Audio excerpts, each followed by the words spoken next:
What's up YouTube? My name is Riley. I'm an ACE certified personal trainer. And in this video, I want to talk to you about cognitive distortions as irrational thoughts, how our use of self-talk will either hurt or support our efforts, and how all this contributes to a self-fulfilling prophecy. If you haven't had a chance to watch last week's video about barriers, lapses, and relapses and how they can impact our efforts towards accomplishing goals and New Year's resolutions, I might suggest pausing here, going back and watching that before continuing with this video. If you did watch last week's video, then you're ready to continue with this video. Let's start by talking about cognitive distortions, or more specifically, irrational thoughts. These are harmful thought patterns that are not based in reality or on any evidence. They're normally created through various assumptions and generalizations, as well as blowing things out of proportion or mitigating them. These distortions can compound together to reinforce each other and create harmful thought patterns. So here are 6 irrational thought patterns that you might be encountering. The first one is jumping to conclusions. This irrational thought pattern has 2 subcategories. The first one being mind reading, and it's exactly what it sounds like. It's where you think you know what other people are thinking or perceiving about you without any evidence. The other one is fortune telling, which is where you predict the outcome or the future of events and that the outcome is going to be negative. An example of this might be going to a high school reunion and you're mind reading by thinking that everyone's going to criticize your boyfriend, your job, your life, your situation. You're reading their minds and jumping to conclusions about what they're going to think about you without any evidence. A second irrational thought pattern is labeling, and that's when you place harmful or limiting labels on yourself or others. Calling yourself an idiot, calling yourself lazy, calling yourself incapable. All of these things undermine your ability and affect your self-efficacy and competence, which affects your motivation and the likelihood that you'll be able to succeed. A third irrational thought pattern is all or nothing thinking. That's where you think one mistake or one bad day, one slip up means that it's all for nothing and that you should give up on everything. An example of this might be you just started a sugar-free diet and you ended up having a cookie. And so you had one cookie, you might as well give up on the diet for the entire day and eat the whole package of cookies, because why does it matter? You already messed up once. This is an example of all or nothing thinking. A fourth irrational thought pattern is magnification and minimization.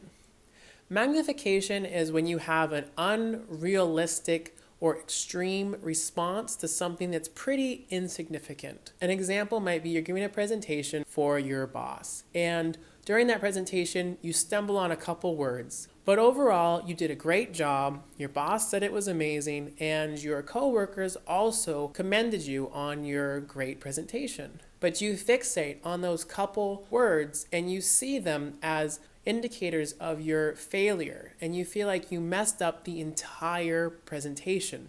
This is magnification. You're blowing a couple of small mistakes, a couple of small problems out of proportion and taking them to extremes. Minimization is where you take a serious situation or impressive accomplishment and you make very little of it. An example of this might be having graduated from college. You might have just gotten accepted to your dream job, which are both very impressive accomplishments. But you see everybody else that's graduated. You see everybody else that's gotten a great job, and so you think very little of your accomplishments. You're belittling your own successes. This is another form of an irrational thought pattern. Is this magnification, blowing things out of proportion, and minimization, taking very serious or impressive things and making very little of them. A sixth irrational thought pattern is overgeneralization, where you see one event or situation as a never-ending pattern and indicator of your future success and future outcomes in a situation. This brings us back to our attributions of motivation theory, where you explain a situation to yourself as being external, outside of your control, and stable, meaning you can't make any change to it. This follows really closely to overgeneralizations, where one event happens and you see it as an unchanging, never-ending pattern of how your future will be. A sixth irrational thought pattern is personalization and blame. This is where you blame yourself or take responsibility for things that weren't completely your fault, or you put the blame on others for something that was in fact your fault. An example of this might be in dieting. You yourself are on a diet, but your partner or spouse isn't on a diet. And so they have snacks and foods that don't fit into your needs present in the house. Later that day, you eat one of those snacks that throws you off of your diet. You blame your lack of control and willpower and discipline on them having those snacks present in the house. You're shifting the blame away from yourself onto them. An example of personalization that I think we've all experienced is when we walk into a room and a group of people stop talking. Well, they must have been talking about you, right? Well, they might have been talking about something private, or it might have been one of those moments where a conversation dies or there's an awkward silence and you just happen to be walking into the room at the same time. All of these irrational thought patterns can lead to some really harmful attributions and explanations about events and situations in your life that can really affect your success and motivation in achieving your goals. Some questions that you can ask yourself to combat these irrational thoughts are, what evidence is there for this thought that I'm having? Would I tell a friend in the same situation what I'm telling myself right now? What is the worst thing that could realistically happen?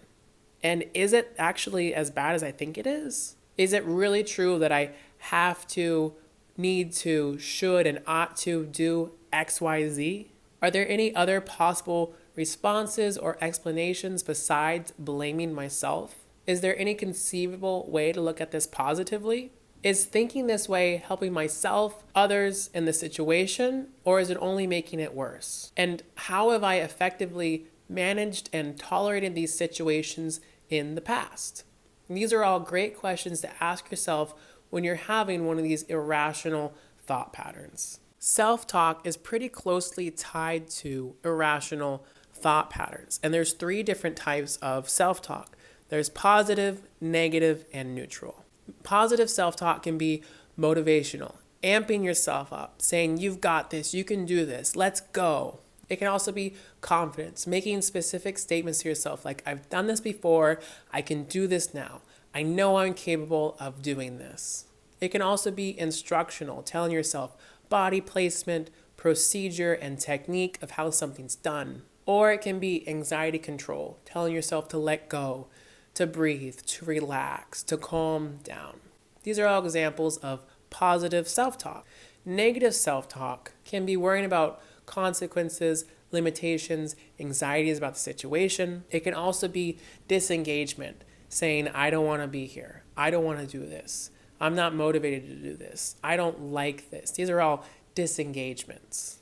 Or somatic fatigue, where you're feeling sensations in your body, like I'm tired, I'm sore, or I'm not feeling energetic, and using those sensations as explanations as to why you're not capable. And neutral self-talk is very factual. It's today's Thursday. It's sunny outside. It's warm today. So why should we care about self-talk? Well, because it's been shown to impact our performance in doing things. A study on runners, when they used motivational self-talk, saying things like, I'm quick, I'm fast, they actually performed better. They worked harder. They had more confidence. And various studies have shown that motivational, positive self-talk helps with things that have to do with strength, endurance, speed, and explosive actions. Other studies on instructional self-talk, looking at golfers, when they told themselves that their swings were smooth and oily or controlled and precise. This positive instructional self-talk helped them make better swings, helped them reduce their golf scores, and were more accurate in their swings. And so technique-based actions benefit from instructional positive self-talk. There's also coping self-talk. Athletes that experienced injuries that used positive and coping-based self-talk, believing that they could get better faster, telling themselves that there was less pain, that they were improving, that they could get better. These athletes that use this positive coping self-talk all returned to play faster than the control group and the group that used negative self-talk. All of these studies just go to show that using positive self-talk, whether it be confidence, instructional, anxiety controlling, or motivational, all improve your performance and success in various activities. However, negative self-talk doesn't do this. And there's one form in particular that's very harmful, and that's suppressive or avoidant self-talk. That's when you're telling yourself not to make a mistake, to not do something, to avoid something. This causes something called ironic processing, where the thing you told yourself not to do actually becomes much more likely. One study looking at this had 3 groups of participants watch a soccer game, and they were told different things. The first group was told there's going to be a quiz after the video. The second group was told don't watch players causing harm to others. And the third group was told don't watch the umpires.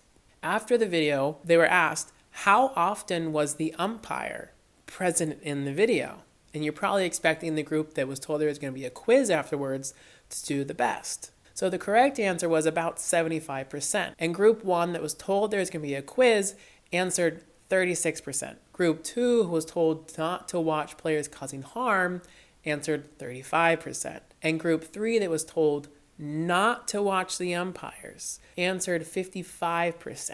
And various other studies have shown that when you're told not to do something, you become much more likely to make that mistake, to do the thing you've been told not to do. In other studies, they looked at how anxiety impacts the likelihood that you're going to do this ironic processing, that you're going to do this thing you told yourself not to do. And so they had 4 groups of people throwing darts at targets. And a certain part of this target gave you no points, and everywhere else on the target gave you points. And these groups were either low anxiety or high anxiety. The low anxiety groups would receive their scores afterwards, and the high anxiety groups would have their scores posted publicly for everyone to see, or if they got the highest score, they would get some sort of cash prize. And the results were that all groups, when they were told not to hit the 0 point area of the target, were more likely to hit the zone. But the groups with the higher stress hit it significantly more often. And various other studies have confirmed that when your anxiety or the seriousness of a situation increases, you're much more likely to make those mistakes you're telling yourself not to do. And so how do we solve this situation? We tell ourselves what we want to do, not what we don't want to do.